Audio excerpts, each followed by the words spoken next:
जवाब ढूंढना होगा। लेकिन एक चीज मैं देख रहा था सुनील सर कि मतलब बाजार ट्रम्प टैरिफ वगैरह को बहुत अब मायने रख नहीं रहा है, क्योंकि ट्रम्प के जो 10% एडिशनल टैरिफ भी लगाए थे उसको भी वहां के कोर्ट ने कह दिया कि ये आपका बिल्कुल इलीगल है और ये रहेगा नहीं।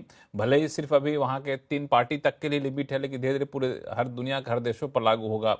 तो मतलब ट्रम्प का जो टैरिफ था वो लगभग खत्म हो गया, प्री ट्रम्प एरा में सारे टैरिफ पहुंच गए, तो इन सबसे बाजार बहुत खुश नहीं हो रहा है। रीज़न क्या है उसमें कि देखिए हमारे लिए जो 80-90 बिलियन डॉलर का हमारा एक्सपोर्ट है अमेरिका को, तो हमारी फ्यूचर है वो 200-300 बिलियन होने में और एक ट्रेड डील की ज़रूरत ज़रूर है इंडिया और अमेरिका। टैरिफ की बात छोड़िए, एक ट्रेड डील होना है जहाँ पे हम वहाँ से उनसे कुछ खरीदेंगे, वो हमसे कुछ खरीदेंगे, तभी हमारी मैन्युफैक्चरिंग साइकिल को एक बूस्ट मिलेगी। तो एब्सेंस ऑफ ट्रेड डील ये टैरिफ ने आके उसको कन्फ्यूज़ कर दिया बिकॉज़ अभी टैरिफ के झंझट पे ट्रेड टॉक्स भी नहीं हो रहे हैं। समझ रहे हैं आप? हम्म। तो ये हम्म। टैरिफ की बात छोड़िए, एक ट्रेड एग्रीमेंट ज़रूरत है हमारे लिए कि हम कुछ एक्सपोर्ट कर पाएँ ताकि हमारी इंडस्ट्री को एक बूस्ट मिले। तो मेरा मानना है जैसे वॉर खत्म हो जाए, वो वापस बैक ऑन द टेबल आएगा कि एक डिस्कशन आएगी और उसको आगे ले जाना बहुत ज़रूरी है। जैसे ईयू के साथ हालांकि हमने इसमें हाँ, हालांकि इसमें एक समस्या है कि जब आपके सारे टैक्स चीज़ें तो धीरे धीरे सुधरती हुई नज़र आ रही है, लेकिन फिर भी मार्केट में गिरावट न्यूज़ों की वजह से है। जिस प्रकार से चीज़ें चल रही हैं, एफआईआई जहां पे लगातार सेलिंग का मूड माहौल ही बनता हुआ नज़र आ रहा है। आपको स्क्रीन पे भी दिख रहा होगा कि करीब 11,000 करोड़ की खरीदारी 10 तारीख तक यानी कि आज तक आपको देखने को मिलेगी एफआईआई की तरफ से। उसके पहले वाले महीने में 70,000 करोड़, 1,22,000 करोड़। तो कुल मिला के देखें तो लगभग 2 लाख करोड़ की सेलिंग केवल एक 2 महीने में आपको देखने को मिल रही है। ये सेलिंग का आंकड़ा छोटा मोटा आंकड़ा नहीं है, बहुत बड़ा आंकड़ा है।